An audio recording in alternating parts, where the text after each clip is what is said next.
So you get to the part of the agenda about risks, and people start leaving the call. Even the folks who stayed on seem a bit disengaged.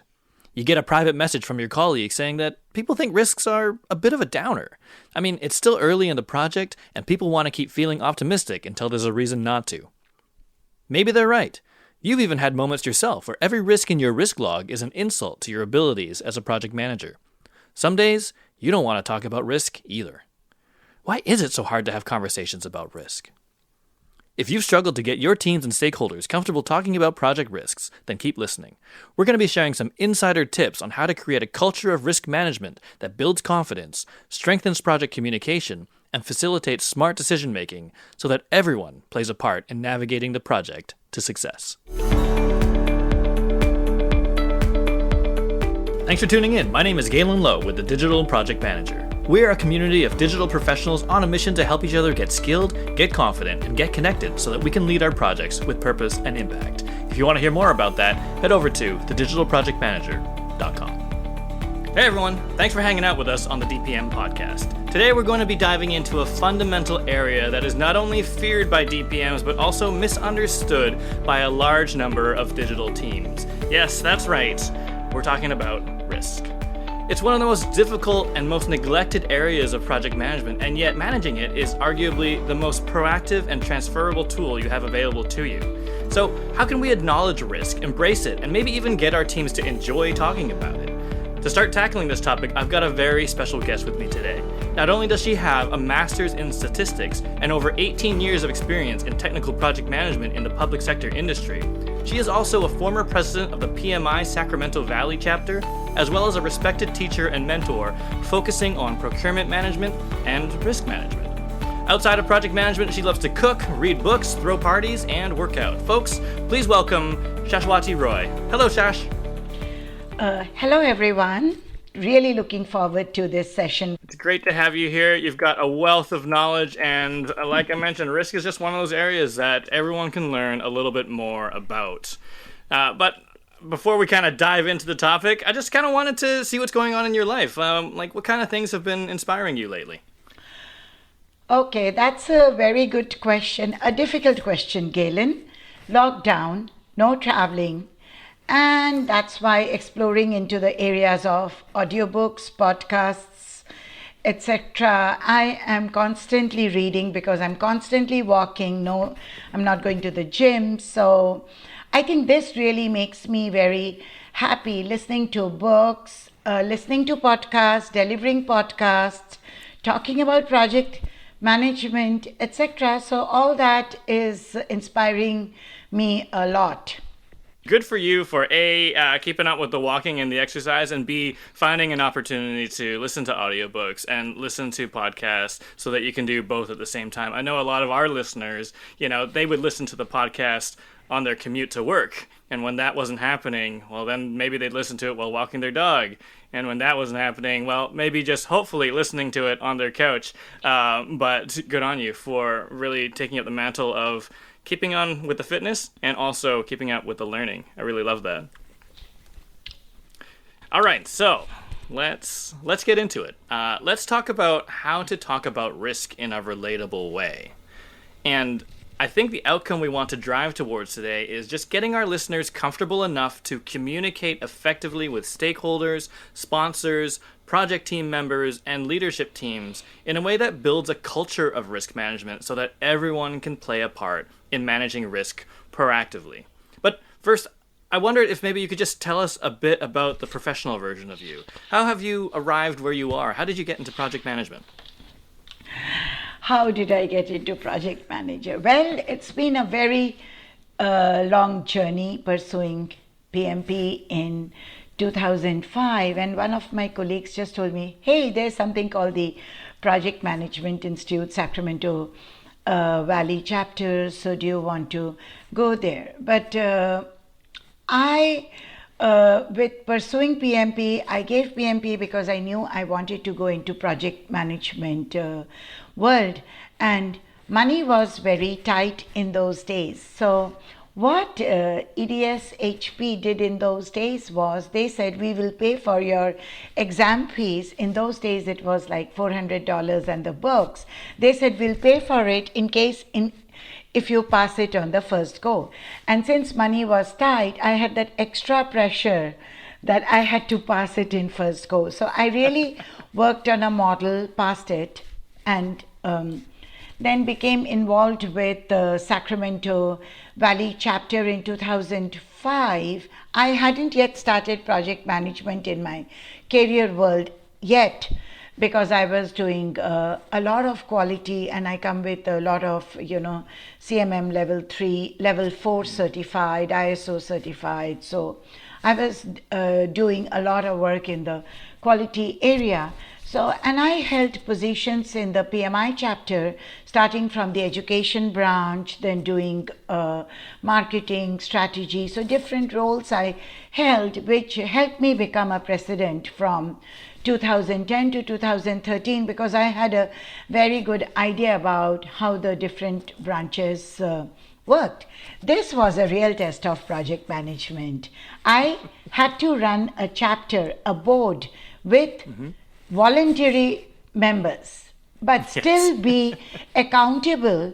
We, in those days, Sacramento Valley chapter, we had just about like 1,000 members. So I had to be accountable not only to the members, after all, they are paying the membership, so be accountable, and everybody cares about how the money is getting utilized, and you have to show them a positive ROI that, look, this is where your money is going, but also be accountable to the main PMI about generating budget sheets, invoicing and invoice sheets, status reports, things like that. This was a big challenge, because this was all through board members who were themselves volunteer members. So I couldn't tell them, no, we have to do it. No, how can we do it? So there was a change in my tone. But so that was a big challenge. I've been teaching actively since 2010. I cannot even tell you how much that has been. It's actually true risk management, teaching and mentoring, because you have no idea about your clientele. Who is your clientele? They are your student base. You have no idea from where they are coming. So all this journey started from 2005, and back now in 2009, because HP knew that I was doing quality assurance, but they gave me the offer of 2 quick positions, whether I could be part of a team which was setting up PMO, like a formal PMO, and another being a QA lead. Position-wise, QA lead was much better, but I still opted for setting up the PMO team, because by the time I had made up my mind that this is the line, this is the career I want to go through. Why it was a big challenge for me setting up a PMO? Because the easiest part is writing the processes. That is probably the easiest part. But to convince your stakeholders, when I say stakeholders, I really mean your internal leadership, your customers, and mostly your team members and your fellow peers. So I guess that's how my journey has been. And after that, I've done good things, like I've done what I really like doing, project management. I've done a lot of change and release management, handling change requests, and portfolio and program management. Love that. What a good investment for HP. And we're talking Hewlett Packard here, right? Don't even get me started, Galen. They have changed their hands so many times. I started with EDS, became HP, then we became HP Enterprise, then we became DXC, and when I quit HP, it became Gainwell. So, I'm even out of touch. I still knew them as DXC. Yeah, they're Gainwell. But what a good investment in terms of saying, listen, we'll fund this. You have to pass it the first go. And then later saying, okay, do you want to do a QA lead role or do you want to build a PMO? And then you said PMO. So that seems to have really paid off for you and for them. Yes, I think so. I hope so. I mean, I think so as well. Thank you. I- That's very nice of you. You mentioned a couple of sort of types of projects, or like the nature of the projects. I'm wondering if you could just talk a bit more about the types of projects that you've worked on over the years. They have been primarily IT projects, functional projects, especially focused on welfare and healthcare industry. That I'm talking from a HP perspective, like calculating eligibility and what is the payment going out in your food stamps, your benefits, your medical, EBD cards. So basically calculating eligibility. But I've done some software upgrades, I've done some hardware upgrades, so infrastructure type of projects. So I've done a multitude of projects, and right now I'm in the consulting industry. So you do any and everything in the consulting industry. You have a blanket role called a senior consultant, and you consult in all the areas. But on that note, running a chapter, that was like doing a full-fledged, I would say, it was running like a program, because executing the different departments, and remember, every department, they had their own hierarchy, like a VP, a director, and some liaison lead. So each one ran as a sub-project, and when you comprise all of them, I like to call that as a program, although, and even in, there's one example I do want to share, going back to HP, was when I was a program manager for business intelligence area. So I did a lot of BI type of general reporting projects. What is it the customer wants? And final, of course, one example is I've ran a lot of charity events, and I've just run them like projects, primarily because I do a lot of charity work, but I try to stay focused in the area of pediatric cancer, not for any particular personal reason. Thank God, I thank Lord for that. But running charity events, so I stay focused on primarily pediatric cancer. So I do a lot of work with St. Jude's and UC Davis pediatric cancer unit. So running a charity event is just like a project. In fact, isn't running a house also a typical project? Well, you must run a tight ship at home. No, I love that. I love this notion of the fact that, volunteering with PMI, a local chapter at PMI, is some of the best exposure you can get to a lot of different types of management, managing different teams, managing different types of projects. And like you mentioned, like it's all run like a program. So you got a lot of experience there. You got a lot of experience with HP. You got a lot of experience running charity events, and and to your point, running a household. I really do like that. You mentioned you made the decision between QA lead and building a PMO. Do you ever regret that decision, or what do you love about project management and what you do today? I would say, if I try to sum up about the multitude of things I do, I feel I enjoy mentoring, teaching. The reason I love to teach and mentor is because the more I teach, the more I mentor, the more I learn. And one thing I do want to share a quick example is, before ending this question, is that since I do charity events, I like to always treat them as projects. So in September 2019, because September is the pediatric cancer month, in September 2019, I had a 5K walk for UC Davis pediatric cancer. I treated it as a project. We had weekly status meetings. I would get all my volunteers on a Zoom call, and every week we used to go through a task list, and I told them, let's do some risk mitigation. What if it rains that day? In September in Sacramento, chances are zero, but I still made them do risk mitigation, and you will be surprised at the number of different types of mitigation they came up with. We buy umbrellas for everyone. We have the walk indoors, or we could reschedule it.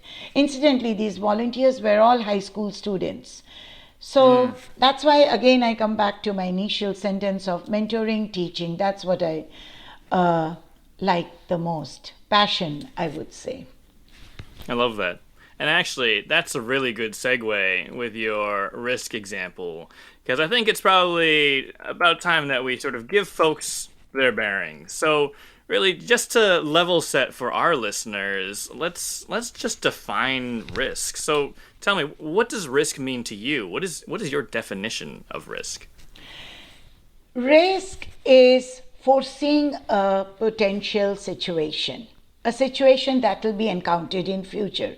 In my mentoring, I always tell people it's very easy. Risk is something which you foresee, which you perceive, you think it might happen. And issue is something that has already happened. Both require mitigation, but one is a pre and one is a post. Simple. That's the simplest reason to be aware of a situation and to understand and think of it as a potential situation. I call that as smartness, and I also call it as confidence. I should be confident about a fact that something could happen in future. I should be super confident about this. Do you think I can squeeze in a quick personal example out here? Sure, yeah, go for it. So a couple of weeks back, I want to quickly share. I had my grandson's rice ceremony. That's a typical Indian ritual, and we were deciding it to be an outdoor event in the afternoon and with very close friends, obviously in the COVID era. And we were making all arrangements in our backyard, outside tables and chairs. The program was on Saturday, June 19th. On Tuesday, I checked the weather and I saw that the heat is going to be 104 degrees. I immediately changed my food menu because now people are going to sit inside. So obviously any deep frying, which is so typical of Indian culture, all that had to be eliminated. And also I had to make internal arrangements to ensure that 25 people will sit inside, because I don't expect anyone to go out in 104. And also the risk mitigation I also did, not only of taking care of the heat, I also had to inform the attendees. Ultimately, they are my stakeholders. They are the ones who are coming to my house. So I had to inform them that because of the heat, there is a change in plans. We will still have the event, but we'll have it inside.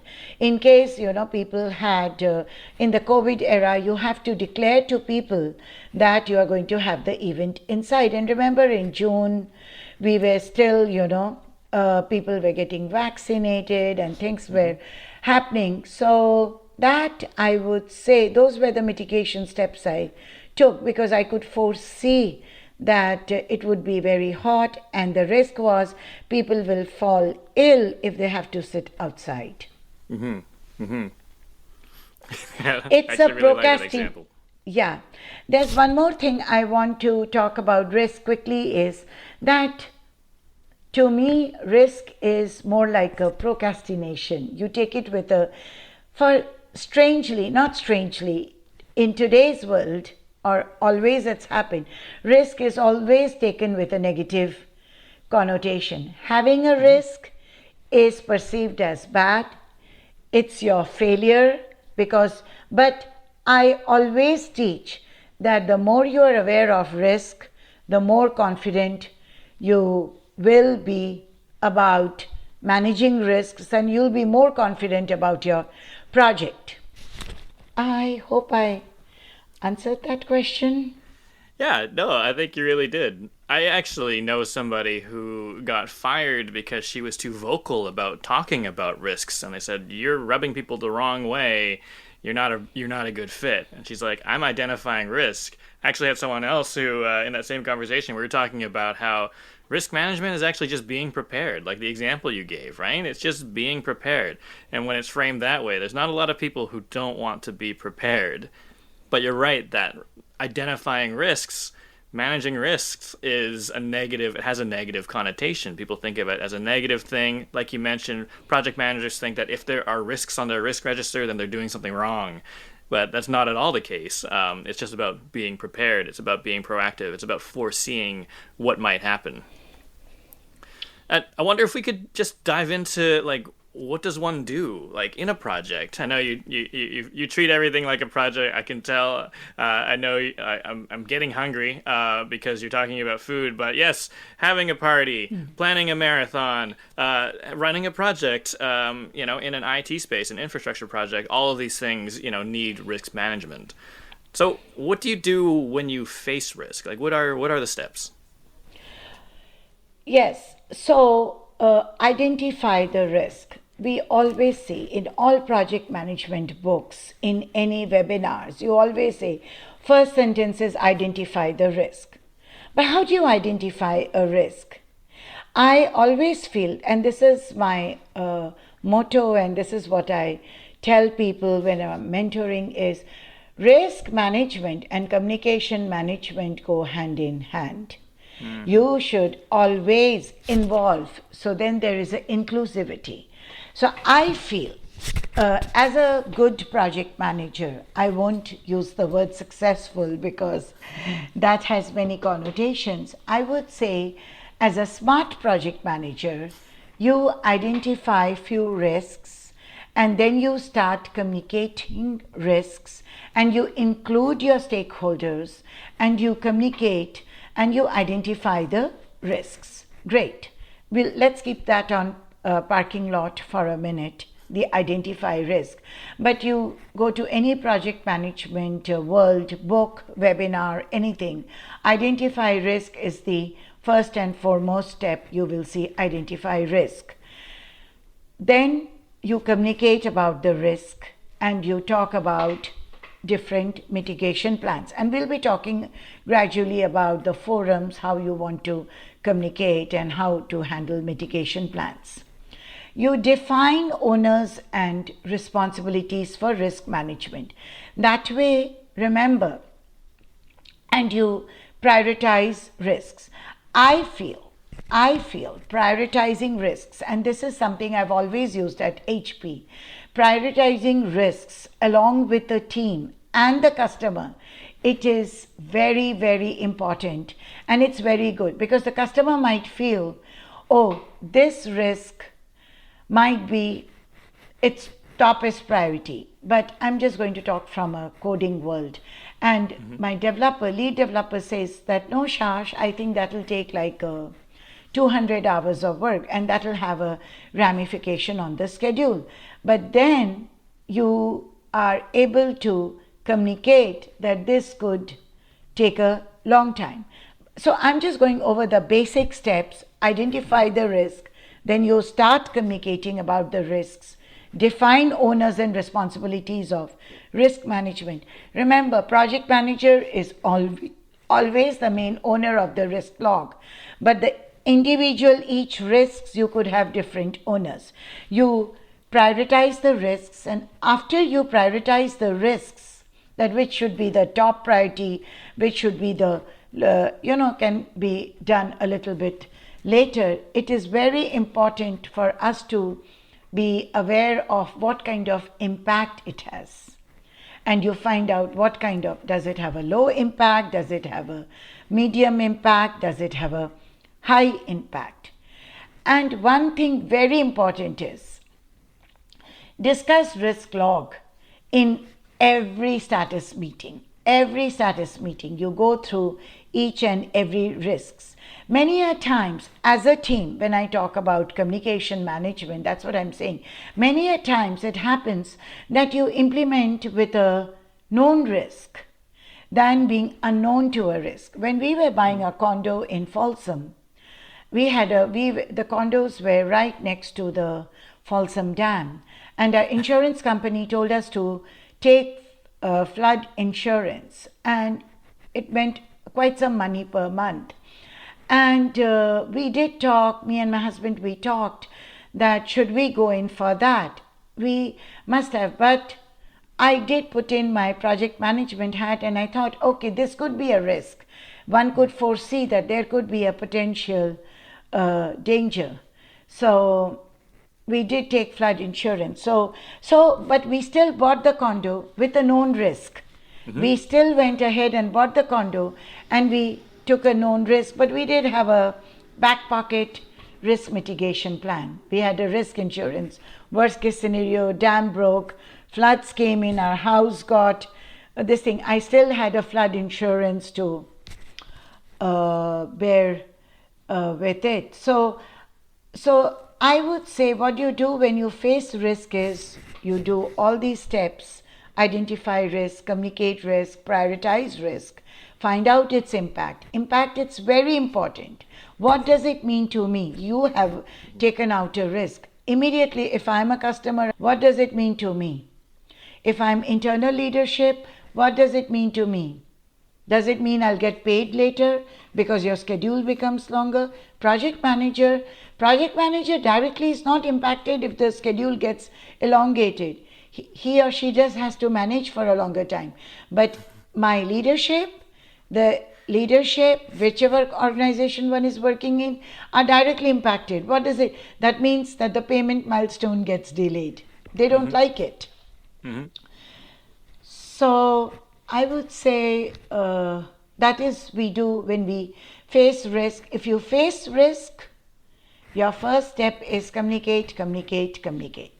You face risk, immediately you start communicating right from whatever meetings, whatever way of communication it is. I like what you said about the fact that risk management and communication management are really closely intertwined. They go hand in hand.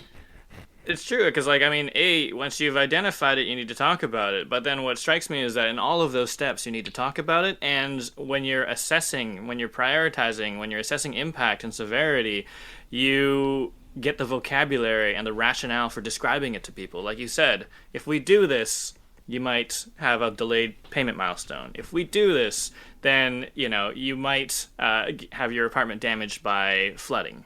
And the other thing is, risk doesn't necessarily go away. It's not a showstopper. It's not like, oh, there's a risk, stop the train.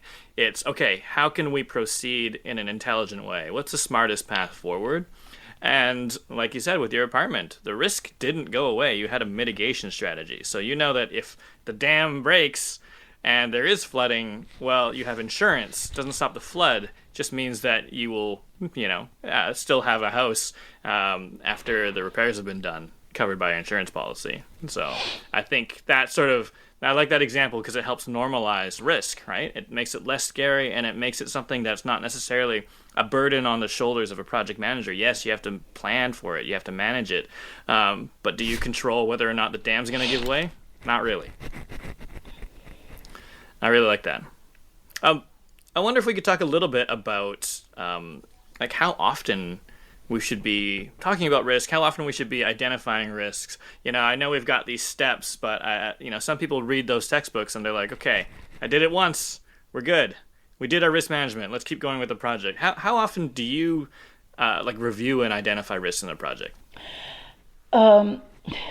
Very good point, because this is where a little bit of the human angle comes in picture. I want to go back to, remember you told a couple of minutes back that you were talking to a person because she got fired because she was rubbing people on the wrong side. That's what her boss felt. So I feel, don't overkill a risk by constantly talking about risk. So I always tell my peer fellow PMs and my team and any and everyone I encounter that risks, I feel a good frequency, and this is just Shash speaking from her experience of mentoring, teaching and practicing project and program management, is that risk should be absolutely discussed in status meetings only. Don't try to, as I'm saying, don't try to overkill it by talking constantly about it. Never end a status meeting without talking about risk. That is like the shash quote of the thing, that never end a status meeting without talking about risks. Every drop counts, and then that forms the ocean. In fact, there's one thing I always tell my fellow PMs. In fact, they have done it and they really see a lot of benefit. You attend a status meeting, you take down notes, and you have different bullet points. And I won't say you need to necessarily be the PM just going over those points. You could be just a customer, you could be just a stakeholder, you could be just a team member. Obviously, they are all part of the stakeholder, the overall umbrella of stakeholders. But you could be just anyone. You come back to your desk and go over those points. And for each one, I have told, either put a R or a I, a risk or an issue. Because remember, there that human angle is coming, because it's just fresh in your mind and you're getting back to your desk, your cube, whatever, your room, whichever, and you're putting an R or a I. So here you go, you already have now a risk log and an issues log.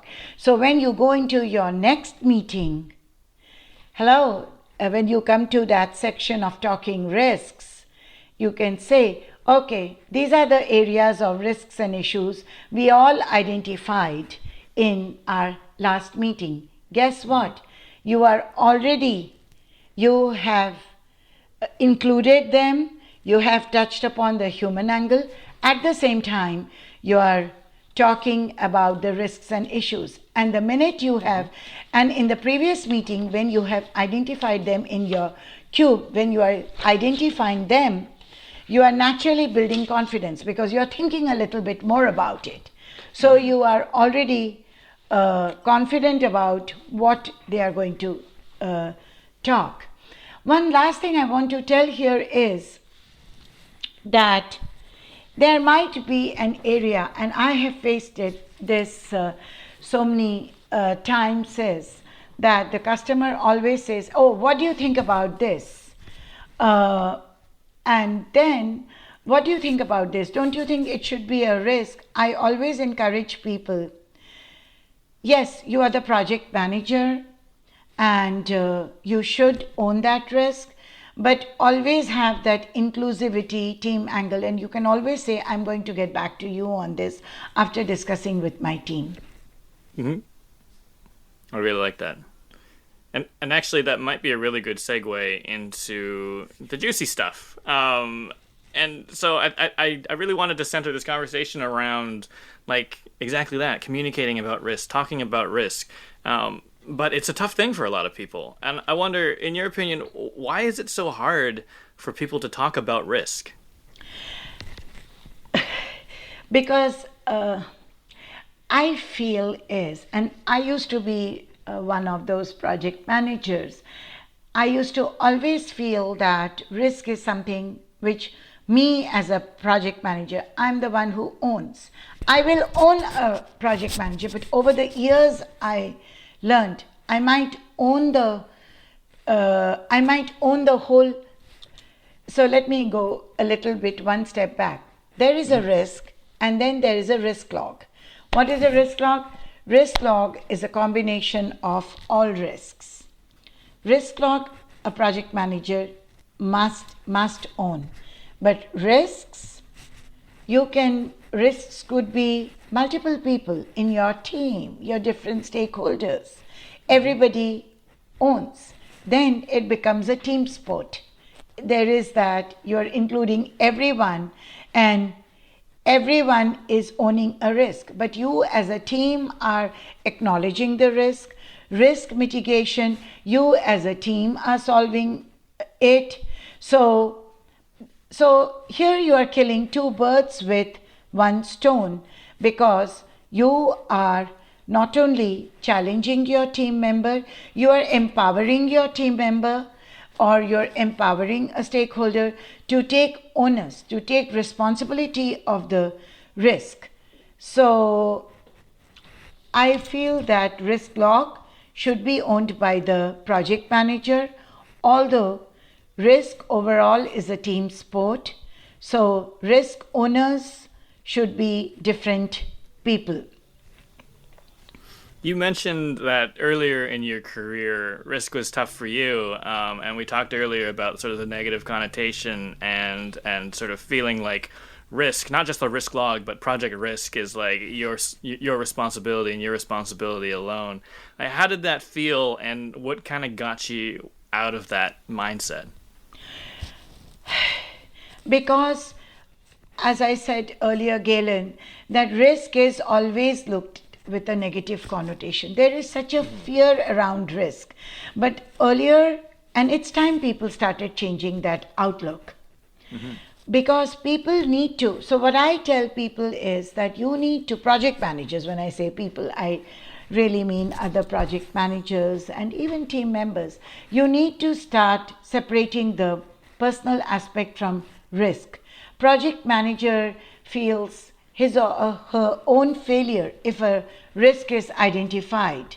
But the onus of taking upon yourselves should be separated from the PM's thought process. The minute you separate it out, you are automatically, and the more you talk about it, you discuss it in status meetings, you start a project kickoff meeting. Hey, let's talk about risk management. Do you think there would be a risk? Things like that. I feel very strongly that we must mentor people and make them understand that risk is a very comfortable topic. You need to separate that fear. And remember, this will not happen overnight. The minute you change your outlook and you accept that the risk is there. One of my favorite examples is Christopher Columbus. He knew that the risk is there, but just because the Queen of Spain funded, he didn't have funding before, he just sailed out trying to look for India and he found USA. That's where we are. So I always like to take, so I'm not saying this will be, it will happen overnight, but I really feel the minute you get the personal aspect of separating the personal and the risk, don't take the burden on your own shoulders. The fear will go. And more you talk to others, they will feel comfortable. Oh, you involved me. I am included in this risk mitigation. One last thing I want to talk about this is, I have seen this really work in real life. So there is a risk, say. So you come up with an ambitious risk mitigation plan, and it's not a very good solution. You can always face that, right? Procuring servers in a typical IT department, procuring servers. There's always the risk of it getting delayed. So what is the mitigation plan? Mitigation plan is that the servers don't come on time. It has a ramification on the schedule. Or you run the upgraded software on old servers. So there are two mitigation plans. And what I have done is, I've gone to the customer with these two mitigation plans, but I always tell them that preferred option is this. So here you are killing many birds with one stone, because A, you are giving them a preferred option of a mitigation solution. Remember, you are only going to give the preferred option because you have done your homework right and you feel comfortable with this preferred option. So I gave the preferred option to be delay the schedule and get the new server, because you're upgrading a software and it should run on the upgraded hardware, on the new hardware. So that was my preferred mitigation. Yes, ramification is customer, even if they were not completely happy, but they saw that it's positive to get a new server than running things on an old server, not knowing when it will crash. So I feel is that you educate both your internal and external stakeholders, and it's all about dissociating risk from just on your own shoulders. The more you talk about it, the more confident you become. And I think that's it.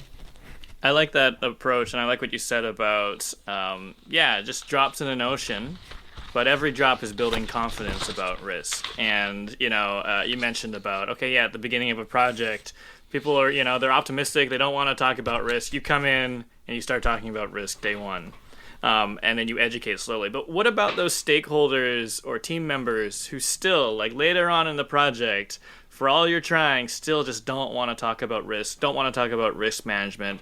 Folks who think it's just a waste of time, these things are never going to happen, Shash. Like, that's a long shot. We don't even need to plan for that. People who think it's a negative thing and just don't want to, take off their blinders and see that there is risk there. How do you deal with those kinds of folks?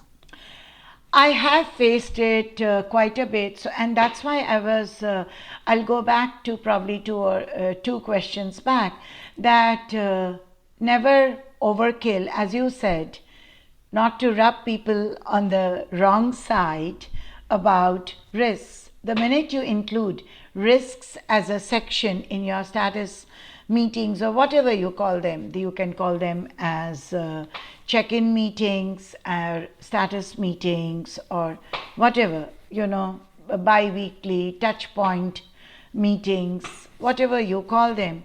If you have a risk section, people will be I hate saying this sentence, but they will automatically start engaging in those conversations. They might feel that, it is your headache, why am I in it? Mm-hmm. And that's where the communication management comes, very important, that it's a little bit of coaching, mentoring people, that risk management is a collective affair. It's not a single. I think that is the key, Galen, that the minute you're able to establish that risk management, risk mitigation is a collective affair and not a single point thing, then most of the battle is won. Mm-hmm. And I like that sort of like making it part of the system. It's on the agenda. It's on the agenda, status meetings. But remember, you don't have separate status meetings about risk. Don't make it just a risk meeting. People get bored. They procrastinate. They don't come for the meetings. They don't show up. But the minute you put a risk as a section in your status meeting or checkpoint or touch base meeting, you have already belled the cat or nipped it in the bud. And right. coaching people, mentoring people, that it's a collective affair. Let's solve this risk. Let us look at what is the...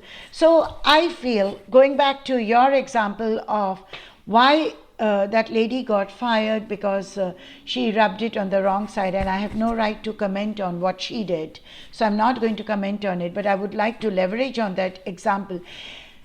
That's why I love to say again and again, it is so important that communication management goes well with risk management hand in hand, because, and remember, I have constantly all along talked about inclusivity. Keep the human angle. The more you talk about that it's a collective affair, automatically that negativity about risk is going to go away. It's not going to go away overnight. So we must start socializing the concept of inclusivity and collaboratively resolving risks. And I wonder, what about the opposite? Like, what about folks who are a little bit overzealous, a little bit overly enthusiastic about risk? And, I've been in some risk sessions, which, to your point, maybe not advisable to just have a risk meeting, but it was a meeting that kept going because we kept identifying risks.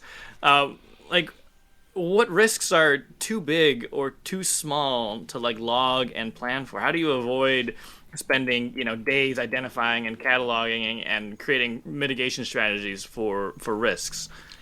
So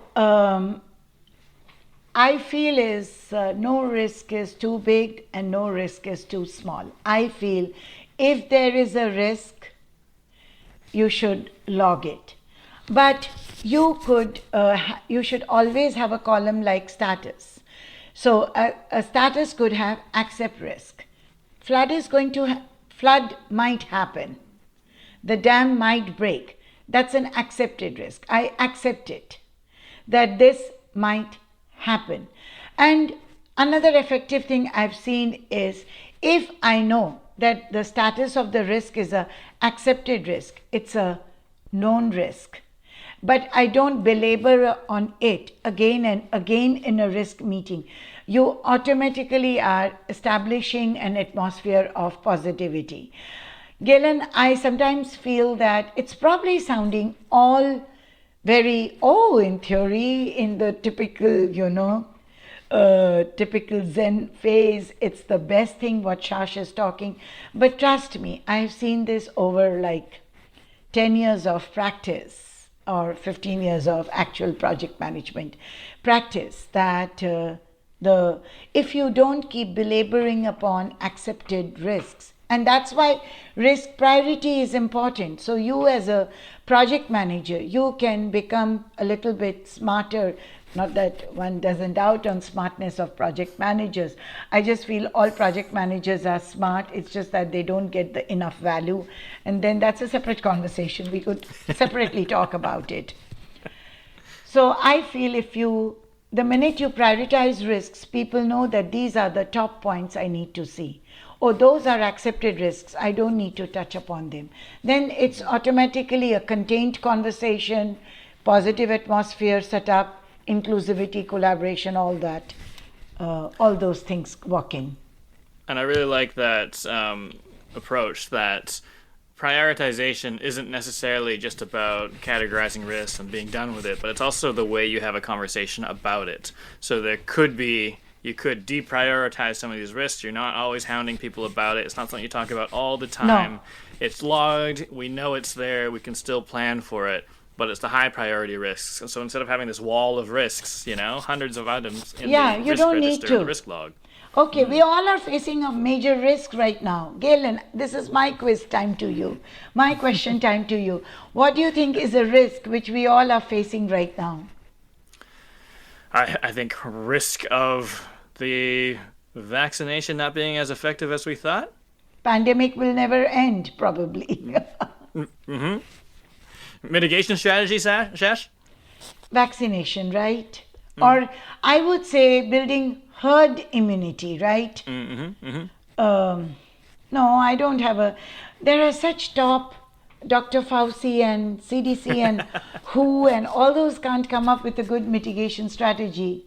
They keep floating between masks, no masks, masks, no masks. And I think what you said about sometimes there is a better mitigation strategy than the others. I like the approach of having a recommended strategy, because that makes it a conversation, not just a negative Nancy sort of like, here are the risks, bad things are going to happen, but, here's what we ought to do about it. And sometimes the guidance will change. Sometimes the information you have available to you will change, and how you tackle that risk, how you manage that risk, and how you'll mitigate that risk is going to change as well. Do you know what? In US, there is a big strategy about risk mitigation going on, and I'll tell you right now, it's, for example, this is just out of my reading New York Times Daily, that's given me, this thought just came in. So for example, right now Delta variant is happening a lot, right? It's really ravaging across, especially the unvaccinated people.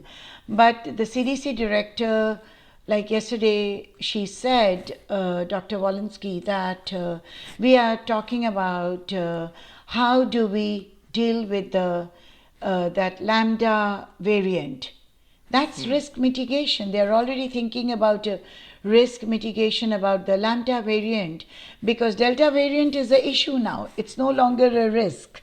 Right, it's happening right now. It already happened. It's happening. Yes. It's happening. So delta variant is more like an issue. But they are talking about how will they handle the lambda variant, whatever, I can't probably pronounce it correctly. But that, I would say, is a risk mitigation. Mm-hmm. Absolutely. And in terms of just the impact of risk management done right, I think there's a great example where let's start talking about it early, before it's happened, before it's an issue. Let's make some plans and let's be prepared in case it happens. And if it does happen, then we can avoid having such a negative impact on, population health, on quality of life, on the healthcare system. So that can be risk done right. It can help steer a project to really good outcomes. Listen, Shash, these insights are all really valuable. I think the one thing that resonated with me was your approach of just drops in the ocean, and that every time you talk about risk, you're building confidence in your team and your stakeholders to tackle that risk. It's not about nagging. You can definitely overkill the conversation, but there's also a slant you can take on it where it's, listen, we are planning, we are being prepared, we are identifying the risk and feeling confident that we can address it if it does happen. And that's something that normalizes it and takes that negative connotation away. And to summarize that, Galen, I'm saying that this won't happen overnight. The minute we project managers learn to take out that onus of risk only from our shoulders and share the wealth, the risk wealth across the team, share it across the team, it automatically becomes a easier topic. Absolutely. I love that. Shash, listen, thanks so much for joining us today. I really enjoyed this conversation. As much as I hate to admit it, I love nerding out about risk and risk management, and I think it's such an important topic. So thank you for sharing your knowledge. I really appreciate it. No, thank you so much, and it's been my honor to be, and I learned so much by just talking about it. So thank you so much. It has been a wonderful experience. This has been great. I really appreciate it. Thanks so much, Shash. So what do you think? Do you talk about risk with your project teams, or is it a taboo topic? Tell us a story. What's the biggest failure you've experienced as a result of not talking openly about project risks? What are your top tips for getting people to understand and engage with the topic of risk? And if you want to hone your skills as a strategic project leader, come and join our tribe. Head over to thedigitalprojectmanager.com/membership to get access to a supportive community that shares knowledge, solves complex challenges, and shapes the future of our craft together. From robust templates and monthly training sessions that save you time and energy, to the peer support offered through our discussion forum, community events, and mastermind groups, being a member of our tribe means having over 1,000 people in your corner as you navigate your career in digital delivery. And if you like what you heard today, please subscribe and stay in touch at thedigitalprojectmanager.com. Until next time, thanks for listening.